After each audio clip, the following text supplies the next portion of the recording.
Hungary, तुर्की आणि Georgia असे देश पार करत विठुरायाचं नाम जगभर पोहोचणार आहे. 1 जुलैला ही दिंडी मुंबईत येईल. त्यानंतर पुणे, देहू आणि आळंदी मार्गे पारंपरिक वारीत सहभागी होईल आणि अखेर आषाढी एकादशीच्या दिवशी विठुरायाच्या चरणी पंढरपुरात येईल. खरंच कधी काळी महाराष्ट्राच्या गावागावात घुमणारा विठ्ठल नामाचा गजर आज थेट लंडनच्या रस्त्यावर घुमतोय. ही फक्त दिंडी नाही, हा मराठी संस्कृतीचा, वारकरी परंपरेचा आणि विठ्ठल भक्तीचा जागतिक विजय आहे.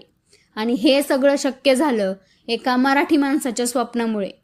विठ्ठलाचं नाव आता फक्त महाराष्ट्रातच नाही तर संपूर्ण जगात घुमत आहे. तुम्हाला काय वाटतं, पुढे पंढरपूरच्या वारीला युनेस्कोच्या जागतिक वारसा यादीत स्थान मिळायला हवं का? आणि लंडनहून निघालेली ही दिंडी पाहून तुम्हाला कसं वाटलं मला कमेंटमध्ये नक्की सांगा. जय हरी विठ्ठल.